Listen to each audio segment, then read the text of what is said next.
Bonjour à tous, bienvenue à l'émission Genèse de l'Homme Nouveau. Aujourd'hui, nous poursuivrons sur le thème de notre émission précédente, l'accès au monde du savoir. On peut constater que dans la nature qui nous entoure, dans tout le système, il y a cette proportion d'or qui est très importante. Cette proportion d'or qui est peut-être en rapport avec une organisation au niveau de la nature. Et on peut constater que finalement, il y a une homéostasie qui se fait, un équilibre qui se fait dans la nature grâce à ce phénomène d'organisation. Alors, à quoi correspond-il exactement? Il correspond à une proportion, à un équilibre. Alors, dans la nature, la nature ou le système s'équilibre autour de ce nombre-là.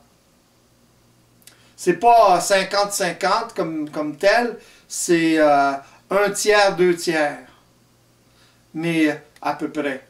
Et il y a un nombre, c'est 1,86, quelque chose. Mais ce nombre-là, parce que le système, c'est un système qui est très mathématique dans le fond. OK? Ça ne calcule pas mathématiquement, mais c'est mathématique. La mathématique, d'ailleurs, ça provient de l'observation de la nature. Alors, quand les physiciens ou les scientifiques qui étudient la physique ont développé tranquillement ou ont exploré leur système, si vous voulez, autrement dit, ont commencé à regarder, à essayer de décortiquer la nature, à ce moment-là, ils se sont rendus compte que les mathématiques prouvaient beaucoup de choses dans la nature. Alors, c'est la nature qui est, ou le système qui est mathématique. L'homme a tout simplement découvert intuitivement la mathématique, ou les mathématiques. Alors, dans ce système-là, il y a ce nombre, on appelle ça le nombre d'or ou la proportion divine. Alors, tout tourne autour de ça. Tout s'équilibre autour de ça. Si vous allez dans la forêt, une feuille, c'est formé dans cette proportion-là. L'homme est formé dans cette proportion-là. Tout être humain, tous les animaux, tout. Et tout, autrement dit, est proportionné autour de cette formule-là, si vous voulez. Alors, c'est ça s'il y a un déséquilibre, ça va se rééquilibrer autour de ce nombre-là. C'est comme ça que ça fonctionne. Alors, qu'est-ce qui fait justement que ça se rééquilibre autour de ce nombre-là? Parce que c'est comme un vortex. Alors, ça s'en va dans une direction et d'une manière, d'une façon. Alors, même s'il y a déséquilibre en rapport avec cette formule-là, ça va toujours... Les forces sont tellement grandes d'équilibre que le petit déséquilibre qu'il va y avoir, par exemple, quelque part, ça va se rééquilibrer. Autrement dit, par influence. Un peu comme la gravité.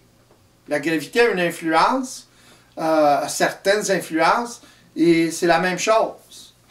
Alors, ce qui s'est déséquilibré va finir par se rééquilibrer à cause de ce vortex d'énergie qui tend constamment dans la même direction ou de la même façon. Donc tout se rétablit dans la nature, peu importe les facteurs extérieurs. Peu importe, les facteurs extérieurs sont à l'intérieur, dans le sens qu'il peut y avoir un déséquilibre, une destruction de quelque chose, ou la destruction de cette harmonie-là. Mais le vortex, justement, où la loi d'énergie est tellement forte que tout fonctionne comme ça, alors à ce moment-là, ça va suivre. C'est un peu similaire au mimétisme. Ça imite, forcément. C'est-à-dire? Bon, regardez, un exemple de ça, si vous prenez une personne puis vous lui dites de placer, vous lui donnez un bâton, puis vous lui dites de placer son doigt à n'importe quel endroit sur la longueur du bâton, la plupart des gens vont choisir ou vont mettre leur doigt à peu près dans cette proportion-là. Alors l'équilibre, ce n'est pas nécessairement 50-50. Par rapport avec la polarité, tout s'équilibre dans la nature à cause de cette force. À cause de cette tendance-là.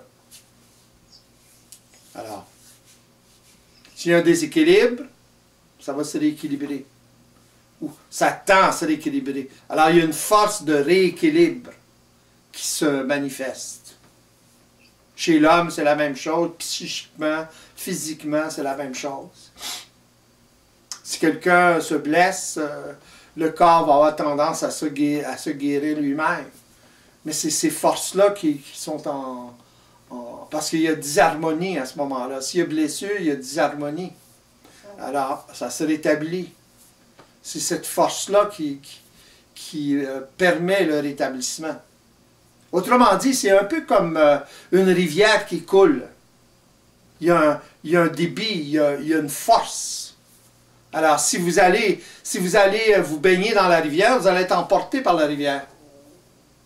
À moins que vous soyez plus gros que la rivière. Et vous bloquiez. Mais même si vous bloquez pendant un certain temps, l'eau va continuer. Il y a un débit, alors ça va vous contourner. C'est donc une force vraiment d'une grande puissance. C'est une force d'une grande puissance parce que c'est une force qui est constante. C'est un principe. C'est le principe même de la vie. Alors, c'est constant. Si ce n'était pas constant, c'est évident que ça n'aurait aucune force. D'accord. Alors, on dit que la vie est mouvement. Exactement. C'est ce mouvement-là, la vie. Continuel, immortel. C'est éternel, ça. Alors, plus une personne prend conscience de ces forces-là d'une certaine façon, à travers son mental supérieur, plus sa conscience devient immortelle et éternelle par la suite. Elle relationne d'une façon différente avec le monde extérieur, en fait. Pardon? À partir de là, elle relationne... Oui, c'est évident. Parce que... Oui, exactement. Parce que... justement, si vous entrez dans ou si vous manifestez une conscience qui commence à s'immortaliser, dans le sens que vous êtes en contact avec, vous avez conscience de cette immortalité, de l'immortalité de ces forces-là et de leur éternité. À ce moment-là, automatiquement, vous entrez, vous percevez et vous manifestez cette éternité-là ou cette immortalité-là. Alors votre vie va tourner autour de ça. Vous allez poser des gestes dans votre vie qui sont à partir de cette conscience-là, ce genre de conscience-là. On quitte finalement le côté personnel tout en développant un côté très individuel. Oui. Et c'est individuel. C'est comme pré-personnel, mais c'est personnel en même temps, mais c'est personnel à un autre niveau. On a conscience de notre vie, de la qualité de notre vie encore plus, justement. C'est bizarre à dire, mais c'est paradoxal. Mais plus un individu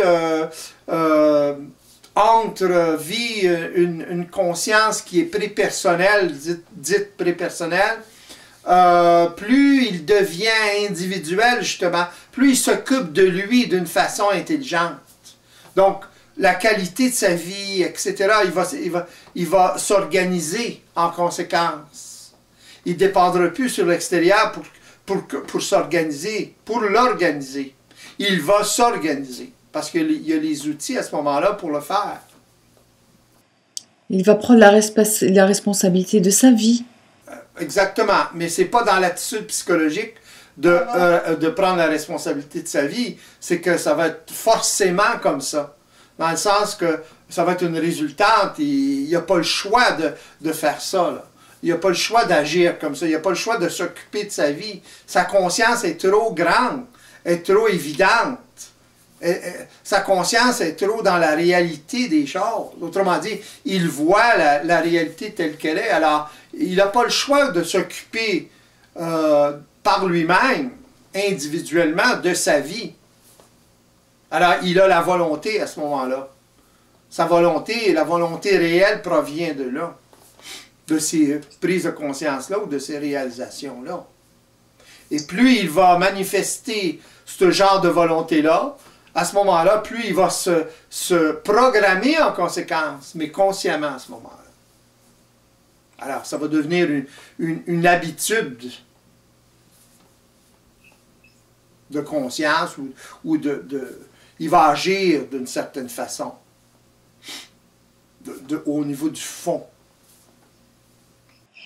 Alors, comment peut-il se programmer justement à partir de cette volonté réelle?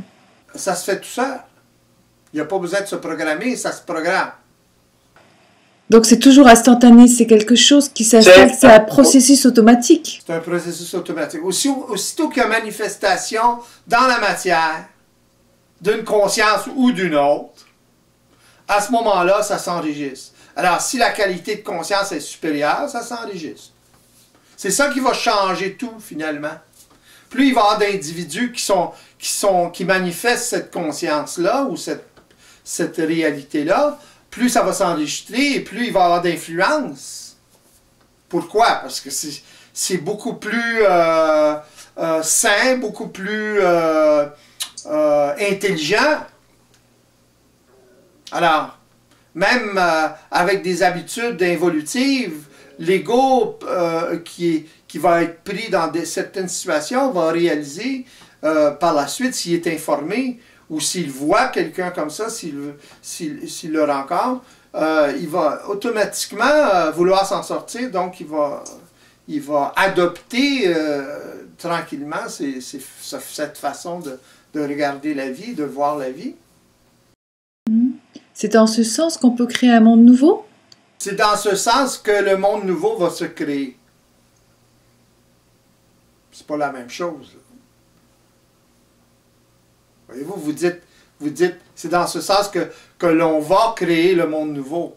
Mais que l'on va créer le monde nouveau demande une volonté personnelle.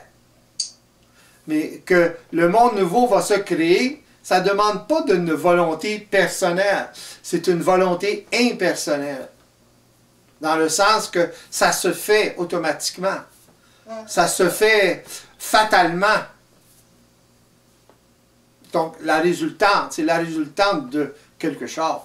C'est la résultante du fait que l'ego commence à s'ajuster à la réalité. Plus il s'ajuste, plus il parle, il se manifeste, et plus d'autres individus qui sont prêts à absorber ce genre d'informations-là, parce qu'ils n'ont pas le choix, à ce moment-là, ils absorbent cette information-là, l'expérimentent, et finissent par commencer à s'ajuster. C'est comme ça que ça fonctionne. Alors, le fait qu'il s'ajuste, automatiquement, ça en fait un de plus, et un de plus, et un de plus, qui a une certaine influence, qui va passer à l'action avec ça. D'une façon ou d'une autre. Oui, donc c'est très individuel et à la fois, plus il y a de personnes qui entrent dans cette conscience, plus ça prend de l'expansion. Plus ça prend de l'expansion, plus ça a d'influence. Alors, c'est à partir de l'individu tout le temps. Toujours, oui. D'accord. Ça va prendre beaucoup de temps. Mais en attendant, les individus qui vont vivre cette expérience-là, qui vont vivre cette transmutation-là, ben, ils vont vivre beaucoup mieux mentalement, psychiquement que les personnes qui ne vivent pas cette expérience-là. Alors, ils vont s'organiser en conséquence, etc., etc. Est-ce que finalement, c'est ce qui va nous amener à un certain bien-être que tout le monde recherche? Exactement. Oui.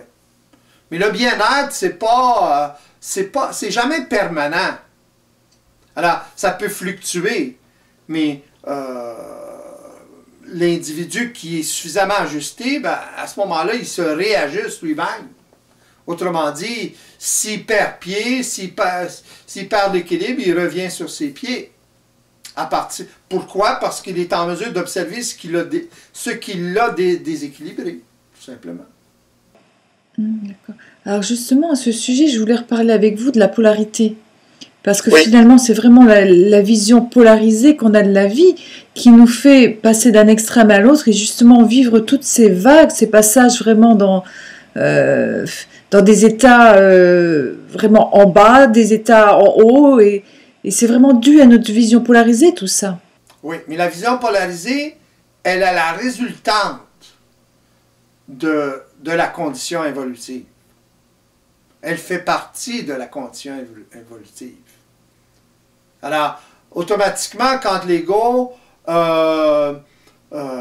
écoute l'information qui lui passe dans le mental, à ce moment-là, l'information qui a été enregistrée avant lui, si vous voulez, elle est polarisée.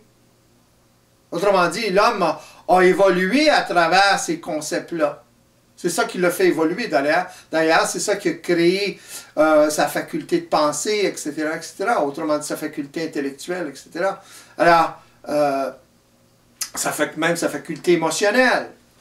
Alors, il n'y a pas le choix que de vivre les extrêmes, justement, parce qu'il n'a pas conscience de la désinformation. On revient tout le temps à ça. Hein.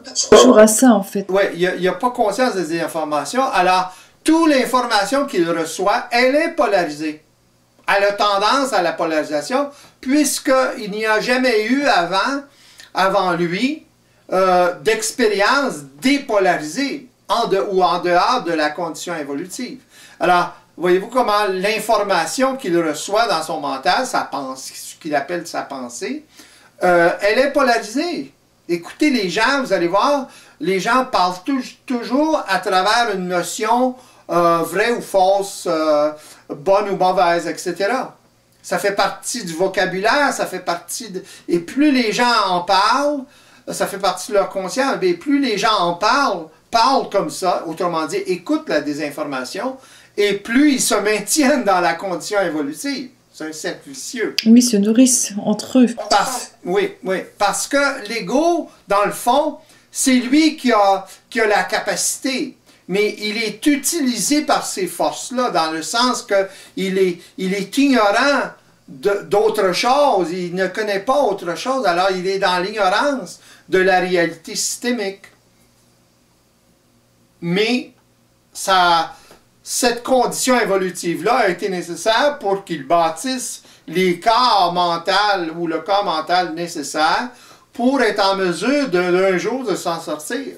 Autrement dit, de développer sa capacité d'observation de façon suffisamment et de façon multidimensionnelle pour s'en sortir, commencer à s'en sortir. Est-ce qu'on peut dire à ce moment-là que l'homme il est vraiment en état d'être un demi-homme finalement, s'il est encore en évolution de cette conscience animale à la conscience humaine? Exactement, oui. Il est sous l'influence de ses instincts tout en les niant. Autrement dit, il croit qu'il n'est pas assujetti à ça parce qu'il est civilisé, etc. Il se croit civilisé. Il est civilisé jusqu'à un certain point, mais ses instincts animaux sont toujours là. Autrement dit, ils font partie de certains programmes. Alors, si vous allez dans certaines sociétés où, par exemple, même aujourd'hui, ça se passe en Syrie en ce moment, ça se passait au Liban, ça se passait un peu partout. Il a la permission de la barbarie, autrement dit de tuer, il va le faire. Regardez ce qui est arrivé au Rwanda. Les individus avaient la permission de tuer. Alors, par le gouvernement. Alors, ça tuait. Il était revenu à un barbarisme incroyable. Et c'est vraiment une manipulation finalement, tout ça, par l'extérieur toujours. Ben, c'est une manipulation, c'est que l'ego est ignorant. C'est ça la manipulation. L'ego étant ignorant, il croit l'information qu'il reçoit dans son mental, sa pensée. Il ne sait pas comment ça fonctionne. Alors, il ne peut pas s'imaginer autre chose que fonctionner dans la polarité. Pour lui, la réalité est polarisée. C'est bon, c'est pas bon. C'est vrai, c'est faux. Alors, il ne peut pas s'imaginer quelque chose, être mentalement ou psychiquement en dehors de ces concepts-là. Il ne peut pas. Parce qu'il est totalement ignorant de ce qui se passe. C'est ça l'éveil. L'éveil, c'est la sortie de l'ignorance. Autrement dit, l'ego qui commence est en mesure d'être informé d'autres choses et commence un processus on pourrait dire, d'information dans un sens. Mais même au début, même cette information-là est désinformée. Alors, il y a un mélange. Alors, l'ego, faut que l'ego vive certaines expériences pour finalement commencer à réaliser à quel point il est désinformé. Et à ce moment-là, lorsqu'il le réalise, et par la suite, lorsqu'il l'accepte, c'est le début de l'éveil. Il commence à s'éveiller, il commence à sortir de son ignorance. Seulement à ce moment-là, c'est le début seulement. Là. À ce moment-là, il commence à prendre l'expérience de la réalité. Il commence à vivre l'expérience de la dépolarisation de son mental. Donc tout est neuf. À partir de ce moment-là, tout devient neuf et il est en perpétuelle recherche à partir de ce moment-là. À partir de ce moment-là, son mental commence à se dépolariser. Alors, il commence à vivre une expérience différente. Ça prend un certain temps. C'est pas tranché, là. Ça prend un certain temps et son mental se dépolarise. On appelle ça certains appellent ça l'initiation solaire. Ça brûle. Ça brûle tout ce qu'il y avait auparavant. Autrement dit, ça voit à travers. L'ego est en mesure de voir à travers. Donc, il sort de son ignorance.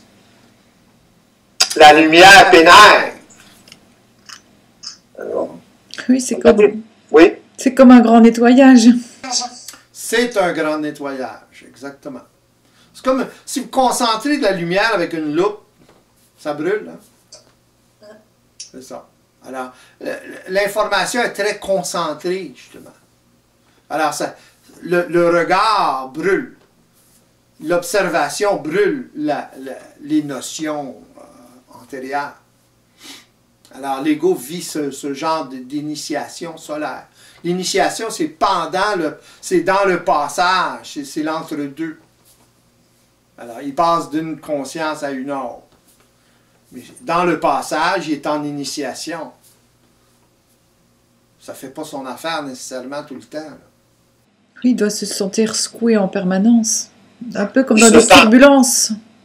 Pardon? Il doit se situer un peu comme dans des turbulences. Oui, il va vivre des turbulences, c'est évident, parce qu'il a ses vieilles habitudes, donc il y a une résistance. C'est des automatismes. Alors, c'est malgré lui, là. Même s'il veut évoluer, s'en sortir, il va avoir quand même une résistance inconsciente. Il n'en sera pas conscient de cette résistance-là, puisque ces résistances-là font partie d'automatismes. Alors, il va manifester déjà, puis il n'aura pas conscience. Les prises de conscience ou l'initiation solaire, c'est justement l'ego qui commence à prendre conscience des résistances, etc. Il commence à voir à travers un peu tout, là, jusqu'au moment où il soit autonome, suffisamment sorti de son ignorance pour être en mesure de voir, d'observer par lui-même. Autrement dit, quand ça se manifeste, il voit. Donc, à partir de là, il commence à évoluer. Là, il peut commencer à s'informer. Oui. Est-ce qu'il y a un moment vraiment où il se stabilise, où il n'y a plus de retour en arrière, en fait? Oui, après un certain temps, quand il a fini ce genre d'initiation-là ou de passage, même dans le passage, il n'y a plus de retour en arrière. Ouais. Parce que l'ego est trop éveillé. Ceux qui retournent en arrière sont pas éveillés, c'est évident. Ils ne veulent pas passer à travers. Il y a trop de résistance. C'est plein de gens, beaucoup d'appelés, peu d'élus. Dans le sens qu'il y a plein de gens qui au beau milieu, vont rebrousser chemin. Ils se trempent l'orteil, puis oups, c'est un peu trop chaud, trop froid pour eux. Alors, ils rebroussent chemin. Mais ils ne décident pas de rebrousser chemin.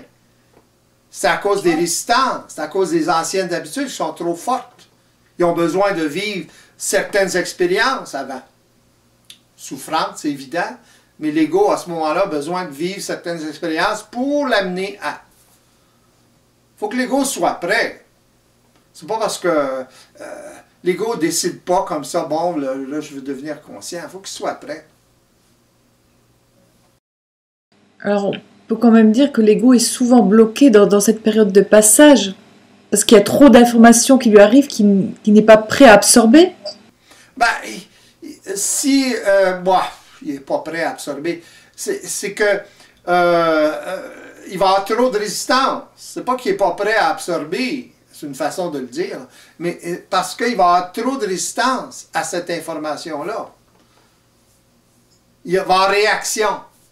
Autrement dit, il va trouver toutes sortes de bonnes raisons pour refuser, pour rebrousser chemin, ou pour rester en place.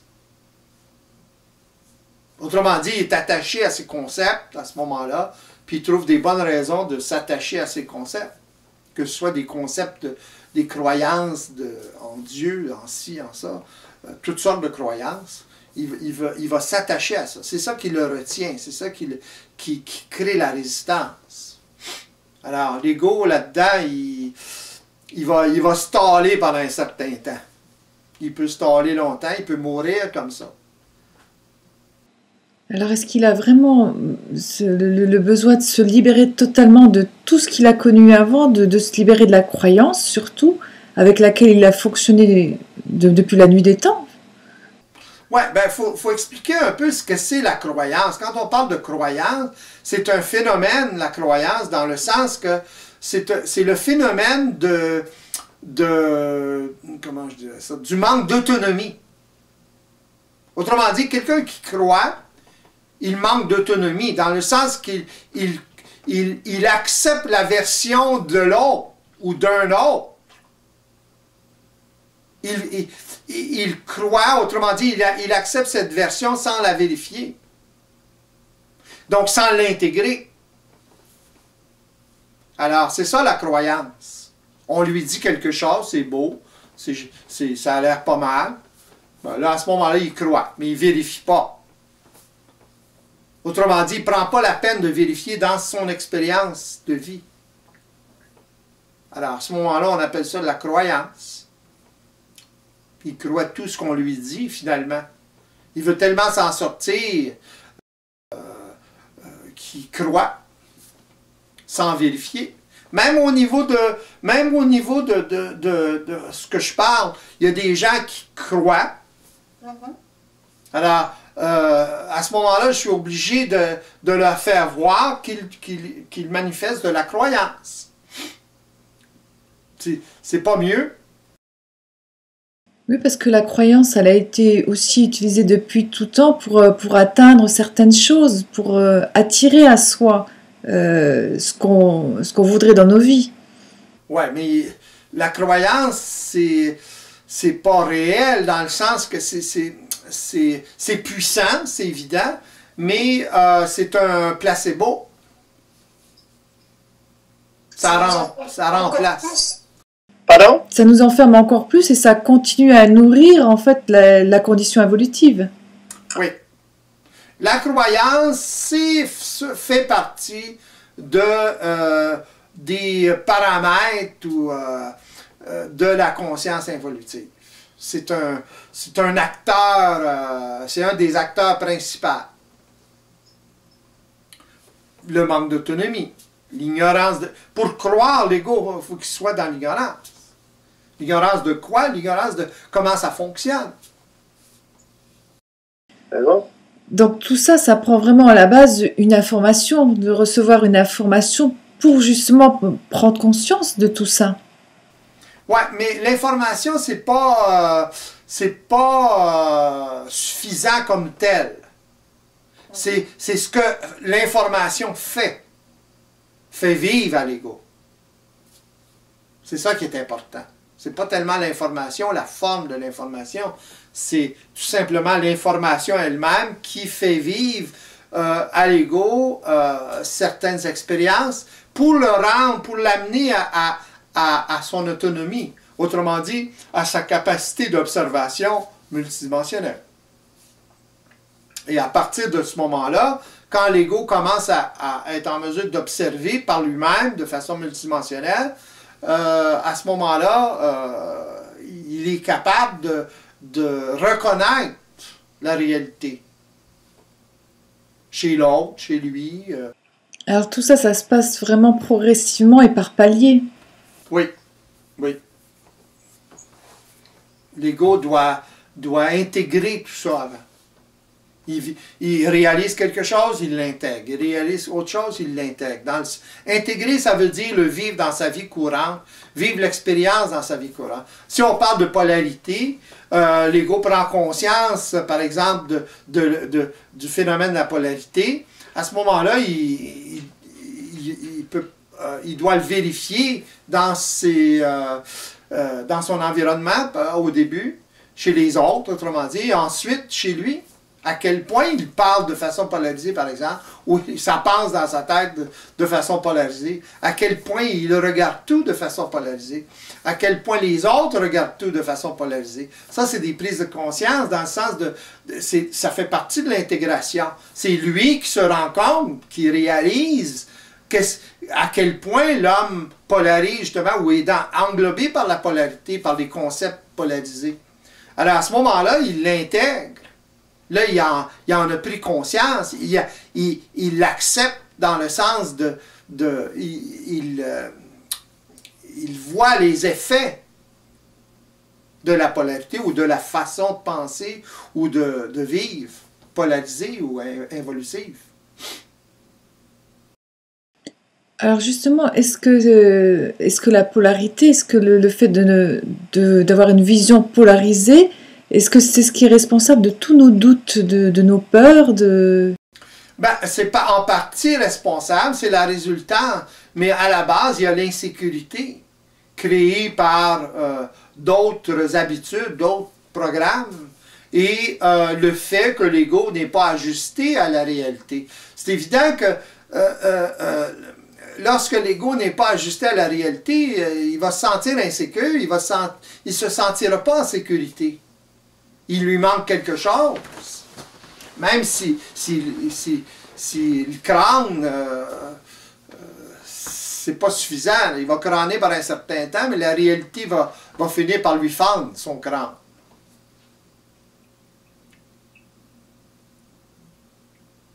C'est ça qui va lui arriver éventuellement. Voilà. Donc l'homme, il vit en permanence des initiations qui le poussent à chercher une autre réalité. Oui, exactement. Ouais.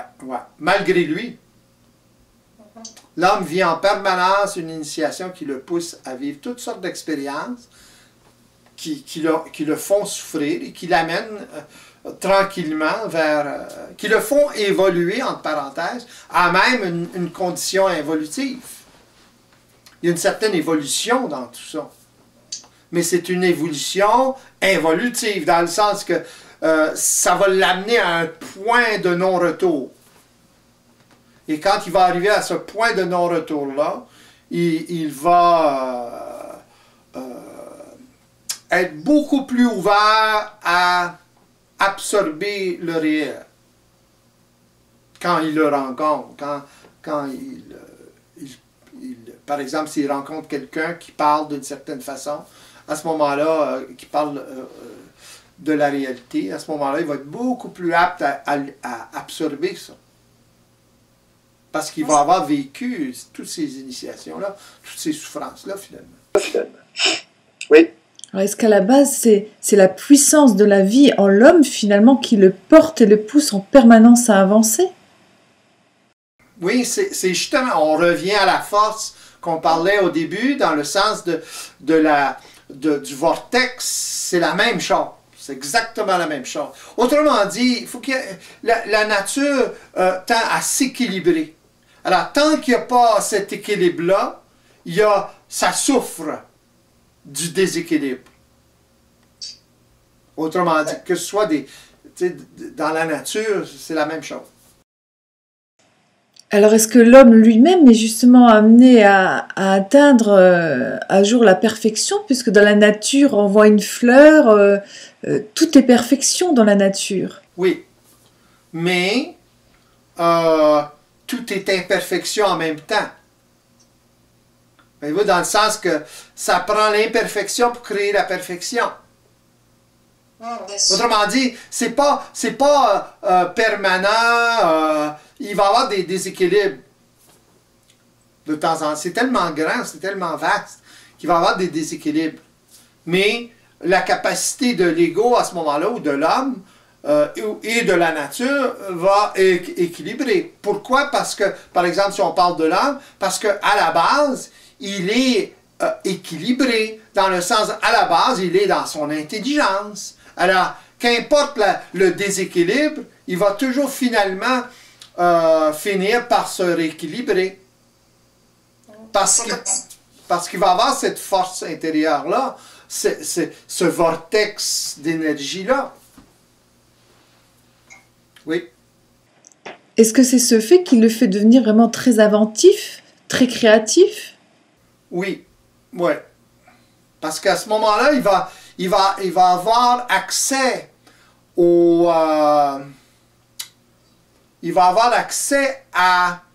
système, comment le système fonctionne. Alors, il va investiguer le système. Plus vibratoirement il va vivre le système, autrement dit, s'équilibrer ou s'ajuster au système, à la réalité finalement, et plus il va avoir accès au secret, si vous voulez, du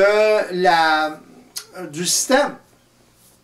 Et plus il va avoir accès au secret du système, plus il va s'adapter, ou il va créer des machines, par exemple, ou des choses qui sont parfaitement ajustées au système, contrairement à ce que l'homme involutif fait en ce moment, qui crée des machines qui ne sont pas totalement ajustées au système. Vous prenez une auto, par exemple. Une auto, c'est relativement autonome. En autant, vous mettez de la gasoline puis de l'huile dedans, puis vous en prenez soin un peu, c'est autonome. Ça n'a pas besoin d'une plug ou d'une prise pour la suivre. Là. Voyez-vous ce que je veux dire? L'homme, c'est la même chose. Il prend son fuel dans la nature. Il va manger des légumes ou de la viande ou whatever. Puis il va se maintenir en vie comme ça. Quelqu'un qui ne mange pas, qui ne boit pas, il meurt. C'est la même chose pour une automobile. Mais ce que je veux dire, c'est que l'homme nouveau va créer des véhicules qui s'autogénèrent, qui sont capables d'aller chercher l'énergie par eux-mêmes. C'est ça qu'il va créer. Ça va être la base même de la nouvelle science. Oui, puis toujours dans le respect d'une harmonie, finalement, ce que l'homme ne fait pas à l'heure actuelle. Oui, mais ça ne sera pas parce qu'il veut respecter l'harmonie. Ça va être parce qu'il n'a pas le choix, parce que c'est plus intelligent de le faire comme ça. Voyez-vous, les gens spirituels, ils veulent le faire par respect de l'harmonie. Mais ça vaut quoi, ça? Ça vaut pas grand-chose. Ça va marcher pendant un certain temps, tant que la personne a des bonnes intentions. Mais ça ne veut pas dire que la personne est ajustée à la réalité. Voyez-vous la différence, là? Tandis que l'autre, c'est une résultante. La personne est ajustée ou suffisamment ajustée, donc ça crée de l'harmonie. Ça s'harmonise avec la réalité du système. Ce n'est pas par bonnes intentions. Oui, c'est quelque chose qui s'impose un peu fatalement, comme vous le disiez tout à l'heure. Alors, c'est ça la différence. Voyez-vous la polarité dans ce que vous avez dit, là? Tout à fait. Elle est subtile. Très subtil, oui. Mhm. Très subtil, mais il y a encore une vision polarisée. Alors, voyez-vous la différence? Comment je peux détecter la polarité, même si c'est très subtil? Bien sûr. C'est comme si j'étais allergique à ça. En fait, on est tellement englobé par nos habitudes psychologiques, par notre fonctionnement psychologique, que tout doucement, quand on sort la tête, on a un peu du mal encore à le voir. Ouais. Ben, ça fait partie de l'expérience. Mais plus vous allez prendre l'expérience, plus vous allez voir ces subtilités-là. Vous ne pourrez plus parler de cette façon-là. Oui, le langage se transforme au fur et à mesure aussi. Totalement. Les mots qu'on utilise changent. C'est à travers le langage que l'ego évolutif se maintient. Et c'est à travers le langage que l'ego involutif se maintient dans sa conscience. Alors ça aussi, finalement, le langage se transforme automatiquement. Oui, le verbe. Voilà, certaines personnes voudraient peut-être manipuler ça et transformer leur langage pour avancer plus vite, mais ça marche pas comme ça. Non, ça ne marche pas comme ça. Exactement. Ça reste toujours du psychologique. Oui, ils n'auront jamais la conscience suffisante pour faire ça. C'est impossible. Alors, une personne qui comprend ça seulement, intellectuellement, pourra rien faire avec, ou très peu. Avoir conscience de la polarité, c'est pas suffisant. Beaucoup de gens ont conscience, ou entendent parler quelqu'un comme moi, par exemple, sur la polarité, puis ah oui, je comprends ça. Là, bah. Mais c'est pas suffisant, ça. Ça donne des attitudes psychologiques comme vous venez de décrire. Alors, il y a une très grande différence, une très grande nuance entre les deux. Un est une résultante, l'autre est une attitude psychologique. C'est ça comprendre, c'est ça fonctionner de façon psychologique. Ça ne vaut pas grand-chose, dans le sens qu'il n'y a pas beaucoup de volonté là-dedans. Il n'y a pas une volonté qui est permanente, qui est constante. Ça agit en autant que l'ego y pense. Alors, c'est pas facile de penser tout le temps à ça, là. Voyez-vous? C'est ça que ça demande quand l'ego fonctionne de façon psychologique. Même s'il est très intelligent, il va se forcer tout le temps à penser de cette façon-là. Ça ne fonctionne pas. C'est beaucoup trop onéreux énergétiquement. Tandis que quand l'ego l'a intégré, autrement dit, ça devient ses habitudes, à ce moment-là, ça se fait automatiquement. C'est lui qui gère ces habitudes-là. C'est lui qui les nourrit, etc. Il s'ajuste au système. Tout fonctionne à travers des programmes. Il faut que l'ego se le mette une fois pour toutes dans la tête. Il faut qu'il l'accepte, ça. Il faut qu'il réalise et l'accepte. Mais ça ne se fait pas comme ça. Ça ne s'accepte pas psychologiquement, ça. Oui, c'est quelque chose qui devient beaucoup plus naturel, beaucoup plus facile. Bien sûr, bien sûr. Mais il doit l'intégrer. C'est ça l'intégration. Comprendre, réaliser, l'accepter et ensuite l'intégrer. Quand il va l'intégrer et l'accepter. Réaliser, intégrer et accepter. Il n'a pas le choix de l'accepter parce qu'il l'a intégré, dans le sens qu'il l'a vu par lui-même. Il l'a expérimenté scientifiquement par lui-même, dans le sens qu'il l'a constaté chez lui, chez les autres, etc. Ça ne se fait pas en une fois, ça se fait dans plusieurs fois. C'est une confirmation. C'est très scientifique. C'est un peu comme un scientifique qui invente quelque chose ou qui découvre quelque chose et un autre laboratoire, par exemple, va répéter l'expérience. C'est comme ça qu'on confirme la validité scientifique d'une invention ou d'une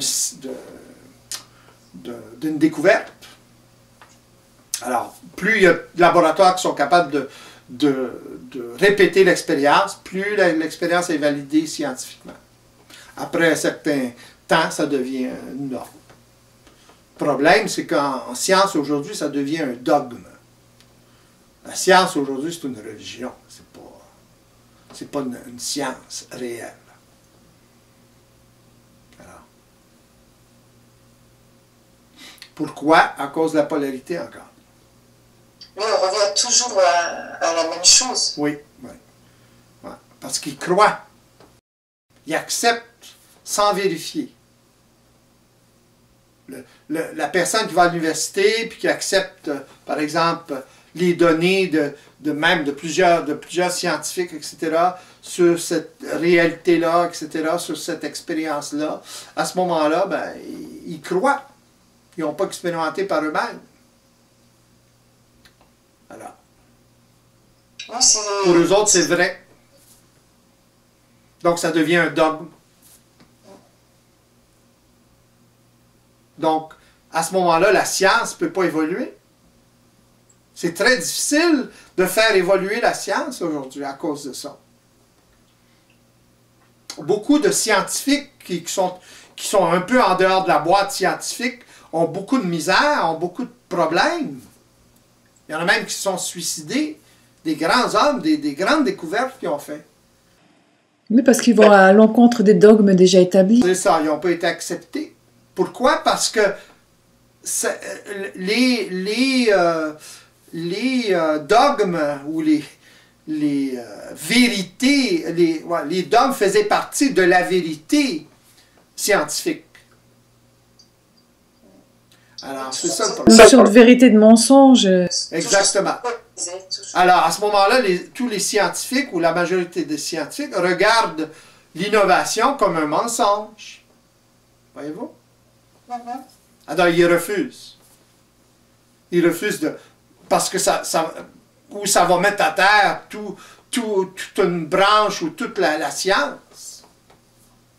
Quand Einstein est arrivé avec cette théorie de la relativité, ça a mis toute la science newtonienne à terre, dans le sens en question.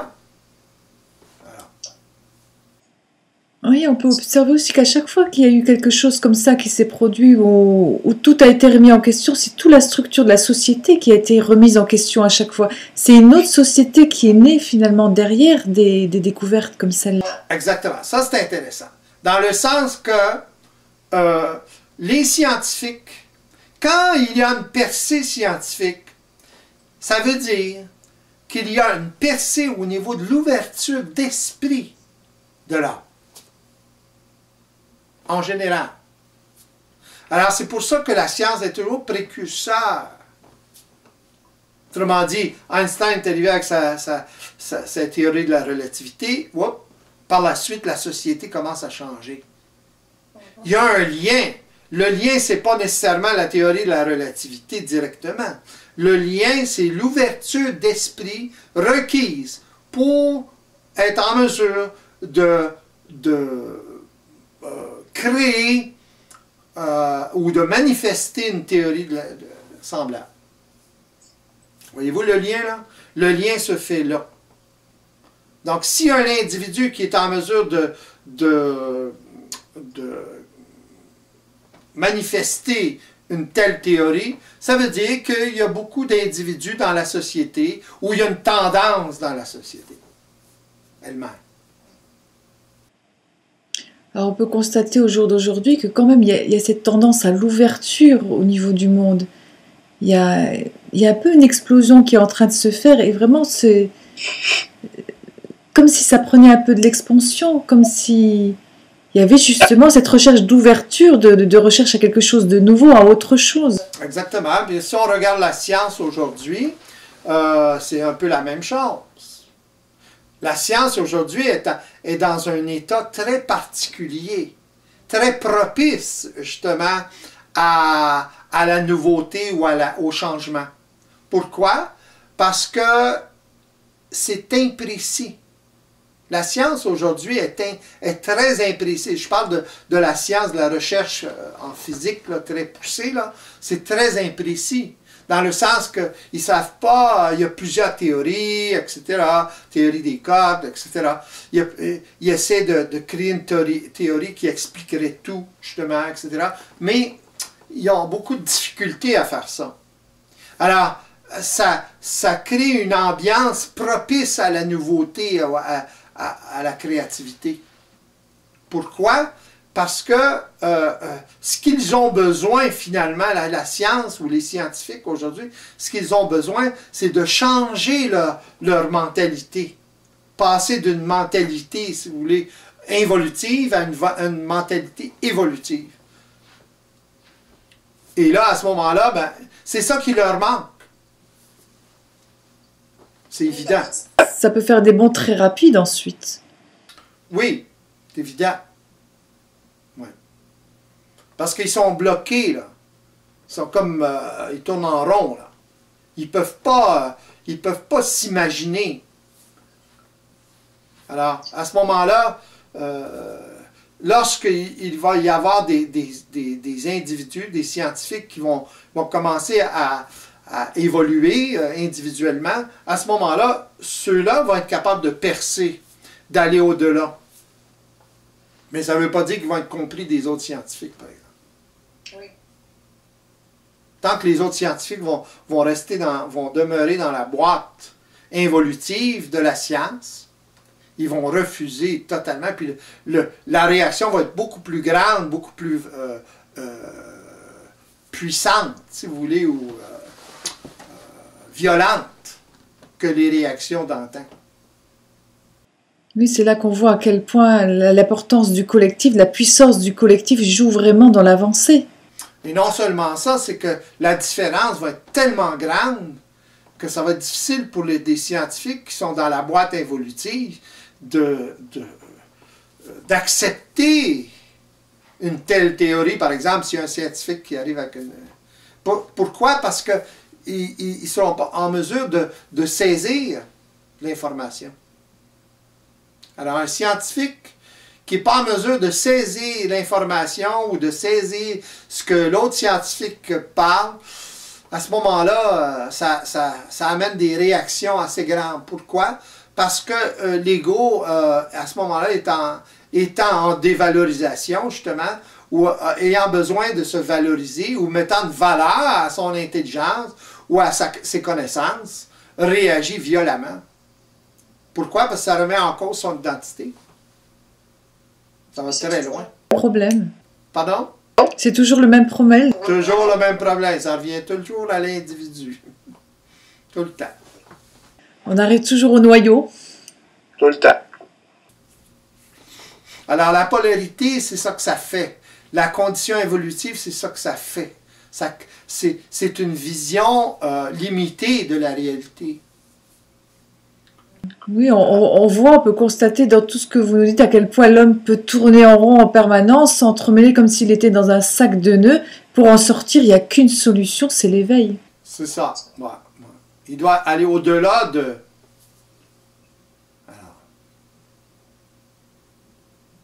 au-delà de sa pensée, dans le sens de au-delà de la désinformation. Pour ça, il faut qu'il réalise qu'il y en a de la désinformation. S'il s'identifie à l'information qu'il reçoit dans son mental, sa pensée, s'identifie à ses ressentis constamment, il ne connaît pas la provenance, à ce moment-là, ben, il demeure dans le giron involutif. Mais ce n'est pas facilement acceptable pour l'ego. Oui, c'est accepter qu'il est qu'un robot, finalement.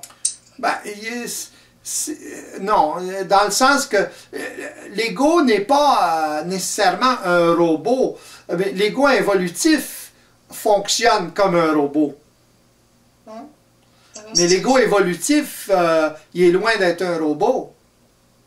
Il est conscient de ce qui se passe. Ce qui crée l'effet... ce qui crée l'effet robotique, si vous voulez, c'est que l'ego évolutif est totalement inconscient de ce qui se passe. Il n'est pas là. Il est en partie là, mais il n'est pas éveillé. L'ego en évolution, il s'éveille. Le robot, entre parenthèses, s'éveille. C'est ça l'éveil. C'est de se rendre compte à quel point on est programmé.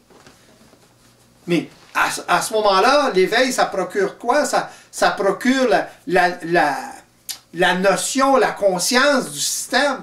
Alors, à ce moment-là, c'est comme si vous preniez un robot mécanique puis vous lui donniez de la conscience. Voyez-vous? Donc, il peut se programmer lui-même, il peut faire plein de choses lui-même. l'ego, c'est la même chose. L'homme, c'est la même chose. Alors, à ce moment-là, là, l'homme s'incarne complètement. Ou commence à s'incarner complètement. Avant ça, c'est un humanoïde, genre. C'est pas un homme complet. Lui devient autonome à partir de ce moment-là. À partir de ce moment-là, il devient autonome, il devient conscient, ou il est en conscience de ce qui se passe. Donc, il sort de l'aspect purement robotique. Il devient intrinsèquement libre. De quoi? De la mécanique robotique, justement. Autrement dit, il commence à sortir des automatismes inconscients. Quand il crée des automatismes, il en est conscient. Ça fait partie de sa volonté à ce moment-là. Ça lui aide à se manifester. Mais c'est lui qui gère ça, qui commence à gérer ça. Alors, il n'est plus un robot, là. L'homme évolutif, d'ailleurs, il n'est pas totalement un robot ou robotisé. Il y a une certaine conscience, une certaine observation. Mais son observation est très limitée. Oui, c'est cette même observation qui lui a permis d'évoluer jusqu'à maintenant. Oui. Alors, c'est un processus. Lorsque l'individu commence à voir à travers tout ça, à ce moment-là, le système commence à se savoir parce qu'on fait partie du système, on est le système. Alors, la conscience qu'on a du système, le système a conscience de ça dans un sens. C'est ça le but. Et à partir de là, ça commence à évoluer. Réellement évoluer en conscience. Avant ça, ça évolue, ça a plus ou moins conscience. Un animal a plus ou moins pas conscience de son évolution, c'est évident. La conscience est totalement différente. Il y a conscience d'être plus que d'autres entités animales, là. Mais il y a des animaux qui sont plus évolués que d'autres. Un chien, un cheval, etc. Un dauphin, par exemple. Un éléphant, une baleine. Beaucoup plus évolués que d'autres mammifères, que d'autres animaux. Alors c'est dû à quoi que ces animaux-là sont plus évolués? C'est dû à leur expérience. Ils ont une expérience différente, dans un milieu différent. Ils ont évolué comme ça.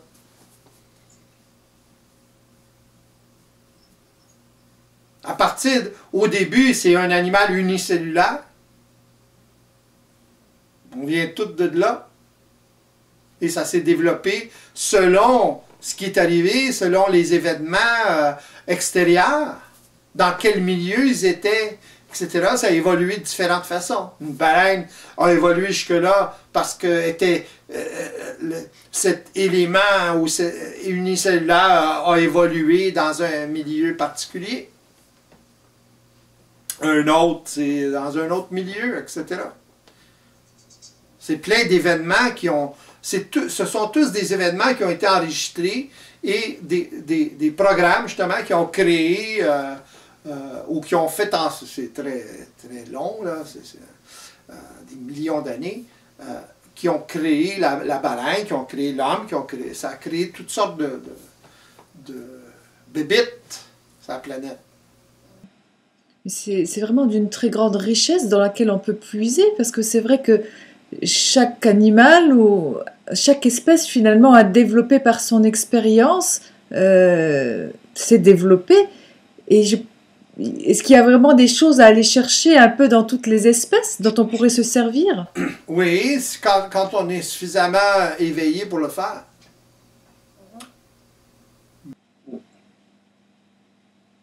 Parce qu'on voit par exemple au niveau des animaux, au niveau de l'audition, c'est vrai que les animaux entendent des sons que les humains on n'entend absolument pas. C'est ça.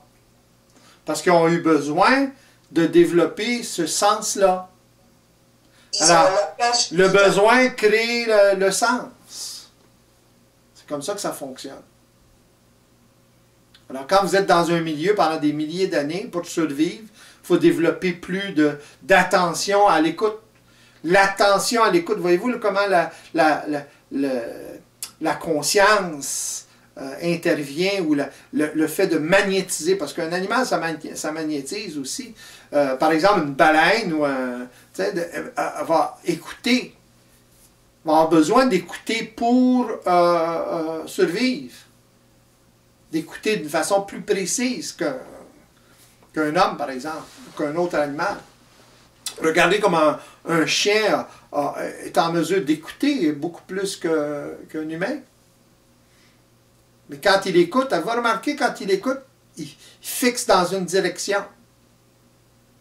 Alors, fixer dans une direction comme ça, pendant des milliers d'années, des millions d'années, vous allez voir que vous allez développer votre sens auditif ou votre vision, par exemple. Si vous avez besoin de viser juste, etc., vous allez développer ça. C'est comme ça que l'homme a développé tous ses sens. Oui, tout passe par les sens finalement. La méditation aussi, elle fait appel un peu à ça. Quand on regarde, c'est un peu fixé là-dessus, sur l'attention qu'on peut porter à quelque chose pour développer un sens nouveau. Ouais, mais tu sais, développer des sens nouveaux comme ceux-là, ça prend des milliers d'années. Tu sais, ça se fait pas en 2 minutes, là. Non, c'est évident. C'est évident que la méditation, ça relaxe, etc. Comme le yoga, ça relaxe. Tu sais, ça fait... Ça l'enlève momentanément le mal de place. Ça change de place, si vous voulez. Bien sûr. Mais la méditation, c'est limité quand même. Ça amène l'ego, c'est comme prendre une pilule. Tu sais. Ça l'aide.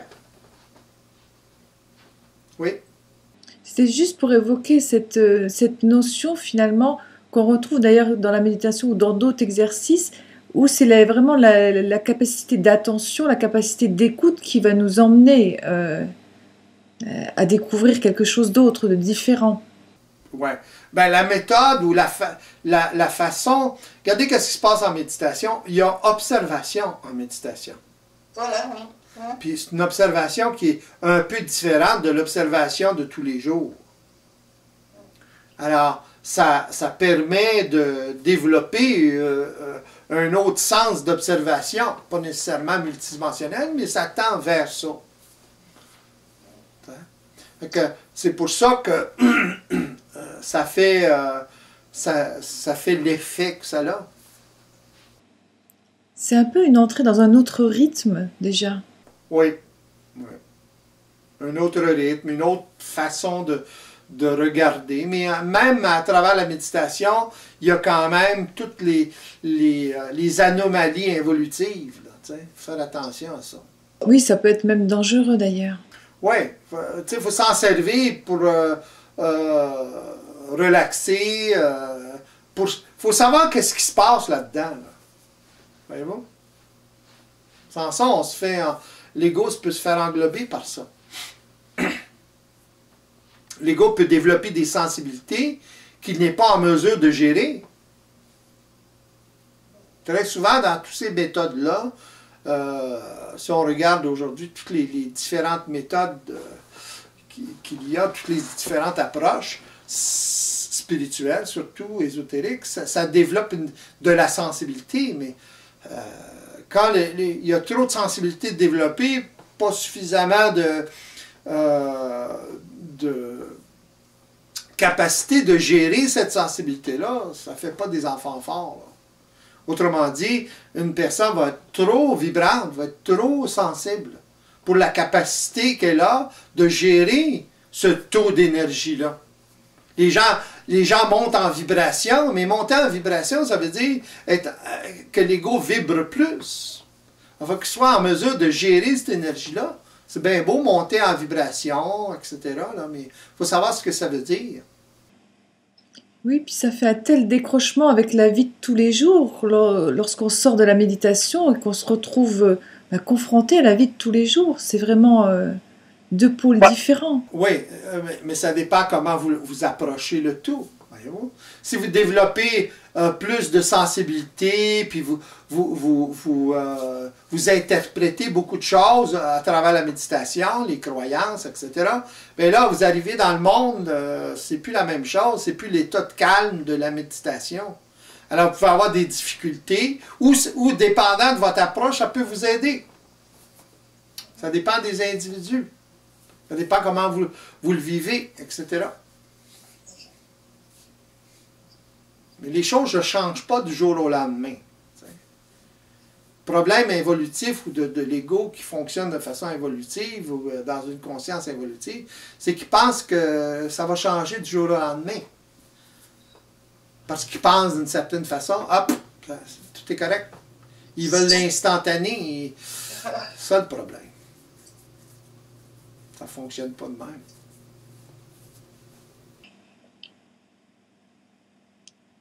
Tout processus reste toujours très progressif.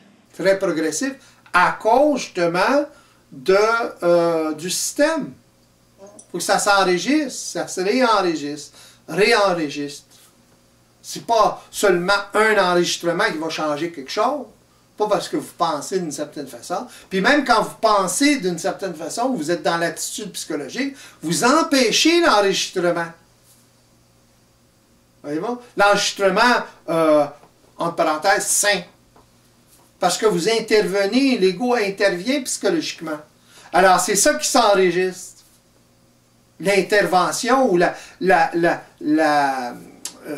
déséquilibre qui s'enregistre. Alors, ça contribue au déséquilibre. Ça contribue à la condition évolutive au lieu de contribuer à autre chose. C'est très subtil. L'ego évolutif se met des bâtons dans les roues en permanence. En permanence. L'ego se maintient, l'ego actuel, l'humain actuel, se maintient lui-même dans cette condition évolutive-là. Lui-même. C'est lui le gardien du seuil. C'est lui qui a la clé, c'est lui qui se maintient à cause de son ignorance. Il ignore totalement ce qui se passe. L'homme est dans l'ignorance totale. Totale. Regardez autour de vous, vous allez voir. Le problème, c'est qu'il a bien du mal à se l'avouer. Exactement. Parce qu'il se croit intelligent. Et puis c'est aussi tout redémarrer à zéro, tout reconstruire, tout... C'est ça. Alors que l'homme actuel se base vraiment sur des acquis, pense qu'il a évolué et vraiment est confortable dans ses acquis. C'est ça.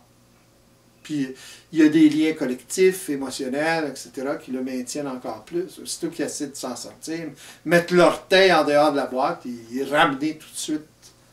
Il va être ridiculisé, whatever. Il est ramené tout de suite dans la boîte. Alors, il n'y a pas la force, il n'y a pas la puissance pour... Ça prend le temps, ça prend la souffrance pour faire face à ça. Il n'y a pas le choix. Ça prend pas le choix. Tant qu'il y a un choix, il est dans la polarité, et il subit, puis il ne peut pas s'en sortir. Quand la souffrance, la vie l'amène à ne pas avoir le choix de faire certains mouvements ou se sortir de la boîte d'une certaine façon, à ce moment-là, il commence, il est dans un mouvement. Il est dans une autre expérience. Malgré lui. C'est pas lui qui décide, c'est sa souffrance qui décide. Alors, à ce moment-là, là, ça commence. C'est comme ça que ça fonctionne. Nous voyons donc que le processus d'éveil est l'aboutissement d'une voie sans issue, où la souffrance devenue trop grande finit par permettre à l'ego de s'ouvrir à une autre réalité possible. La nature se rééquilibre alors par elle-même grâce à cette puissance qui nous habite. L'homme passe alors d'une phase involutive à une évolutive où il devient intrinsèquement libre. Il commence à être autonome, autrement dit, il commence à être en mesure d'observer toutes des informations, qu'elles viennent de l'intérieur comme de l'extérieur. C'est ainsi que l'homme au lieu de dépendre uniquement que sur l'ancienne connaissance, entrera dans une nouvelle ère, celle du savoir. Mais auparavant, il lui est absolument nécessaire d'intégrer la formation de base concernant la réalité systémique afin qu'il puisse commencer à enfin se reconnaître. Il prendra ainsi peu à peu la mesure des effets de sa parole polarisée qui le maintient dans la condition involutive responsable de sa détresse intérieure. Dès lors qu'il sera en mesure de suffisamment s'ajuster à la réalité systémique, il transformera toutes les peurs, craintes et doutes en valeurs sûres nées d'une confiance en ce qu'il est. Il se mettra alors au diapason de la réalité qui est en lui et commencera à vivre des expériences enrichissantes qu'il sera capable de gérer grâce à une nouvelle capacité d'observation multidimensionnelle. Nous sommes dans une période propice au changement. Sachons saisir l'opportunité qu'elle nous offre pour oser nous ouvrir à une réalité totalement nouvelle, qui a toujours été présente, mais que nous ne pouvions directement percevoir. Pour la prochaine émission, nous vous donnons rendez-vous le samedi 2 juin et nous vous remercions de votre attention. Au revoir.